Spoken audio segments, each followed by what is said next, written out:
well met.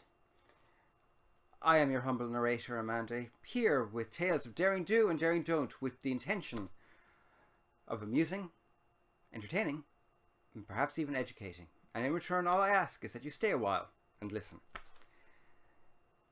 Don't be that player. Do not be that player. It's kind of like, don't be that guy. Well, in this case, don't be that player. What am I talking about? Okay, so there are, to my mind, really three core archetype players, okay? So number one, you have the newbie. They know nothing. They're expected to know nothing, but you would expect them to pay attention and learn as they go. Seems fair, doesn't it? That's number one. Number two, you have the experienced player who knows which dice he's going to use for what action, who will be thinking about what he's going to do next while the other players are going through their actions. And that is the third type. The third type is that player.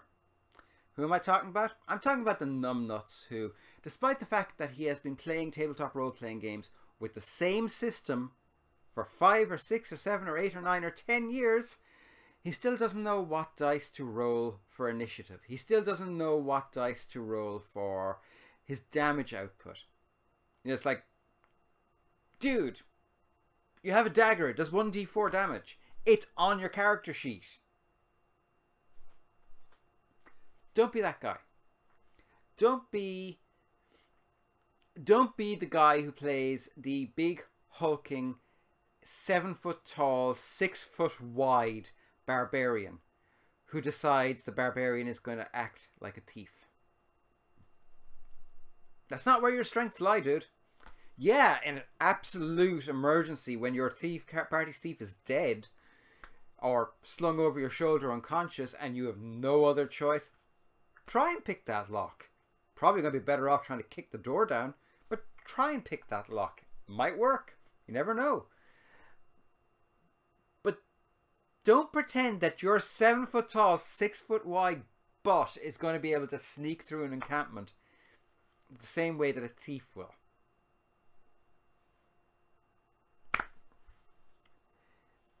This comes from my having gone back over my notes from various games, including a few games that I ran online. And there was this one player who I am not going to name because he does not deserve that honor. After a full solid year of playing the same game with me, a game where there was only one dice used, just one, a 10-sided dice. You have, well, technically two because it's percentage based. Two 10-sided dice. There's only D10 in this game. Didn't know in the last session that you still were using D10s. There's no other dice on the table. But this guy insists on asking which dice to use. First of all, it's D10. Secondly, not his D10, your D10. As much as I don't believe in luck, you don't touch another dude's dice. Or another girl's dice. Or another non-binary person's dice. You don't touch other people's dice. That's another thing. Don't be that player. Don't be the player that messes around with other people's stuff. You don't do that. There is an etiquette in gaming, and that etiquette includes simple things like don't touch other people's shit. You don't do that. It's basic courtesy. Oh. So I was going back over this, and this guy, it was an experiment. This game was an experiment. The idea with it was, I wondered if it was possible to run a game successfully using just two 10-sided dice. As much as I love having a collection of dice, at the same time, it's kind of a pain in the butt. Because you're expecting everyone to get this set of dice, and nobody wants to have the crappy, ugly looking set of dice that cost about €2. They want the dice that look really awesome, which could be a lot more money. And that being the case, I was kind of thinking, is there a way to do this so that you could minimize the cost for other players? Let's just say I really embodied the Scout motto in or the Scout oath, especially the thrifty part. I believe in squeezing the life out of 10 cent. Like, literally squeeze it till it squeaks. Fine. So there's only 2 dice. Just 2 dice. You're either going to be rolling 1 10-sided dice or 2 10-sided dice. That's it. And someone's going to ask, how are you doing damage? How are you doing things like that? And I was like, well, it's really simple. Your damage is going to be between 1 and 10 for the strongest weapons, and 1 and 4 for the weakest. So if you get between 1 and 4, that's your answer. If you get over that, you divide it. It was an experiment. I'll admit it was a failed experiment. It didn't work the way I thought it might, but you know, that's okay. And the players were great. They stuck by me and they kept going and they persevered. I think they wanted to kill me, but they persevered. Yeah, but this guy, this is the guy who was playing, he was playing a mage. He was playing a magic user. He had 1 spell. By the end of the year's play, because he was so bad at it, he had 2 spells when he could have probably had 5. And he picks the dumbest spells imaginable, the ones that are flashy but not really useful. His character has 1 health point, which means that a stiff breeze will kill him. But he's the player that insists on running to the front of the party during battle, which means the rest of the party spend their time trying to keep him alive. If only because the cost of resurrecting him in gold was going to be so high, they just didn't want to deal with that. It was just easier to fight his share of the bad guys as well. So we're playing through this game, and you name it, he did it. He ran to the front of the group.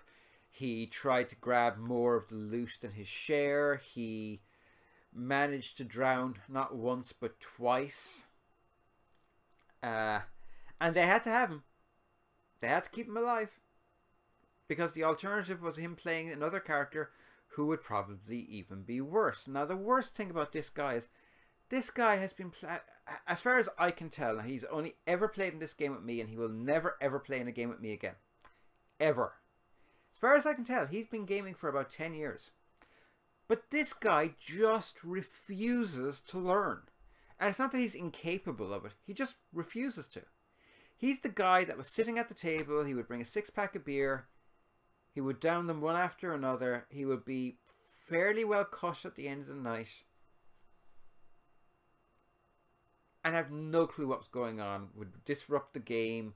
This, that, and the other. And this was an experiment. And me being me, I didn't want to just kick him out of the game. I should have. I should have. Should have kicked his ass to the curb. But I didn't. Because I am too nice for my own good. Oi. God, he was a bad player. But when I say don't be that player, this is the guy I'm talking about.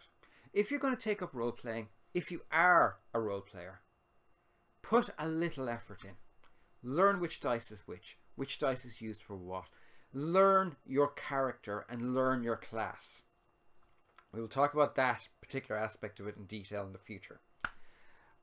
But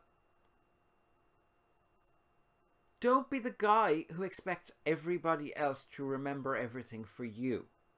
It's not their job. Their job in a role-playing game is to enjoy themselves and play their character, not yours. I've got nothing else. I've nothing left. I've nothing more. Don't be that guy. Don't be that player. Don't be the one that makes GMs pull their hair out by the roots. Just don't do it. Don't do it, dude. Just don't. Dude, don't. I need to go kill something. So, I hope this amused someone. I really hope he sees this because, number one, he's so oblivious he probably won't realize I'm talking about him. And number two, if he does, he needs to frickin' learn. I ate him at the end of that campaign. I ate him without salt. I just went through him. And that was nice. and I need to stop this because it's going to wind me up beyond belief. Yeah, don't be that player. Don't be the one that makes GMs want to kill you. In reality. Anyway, back again next Saturday with more Stay a While and Listen. In the meantime, be good. Have a great week. Bye for now.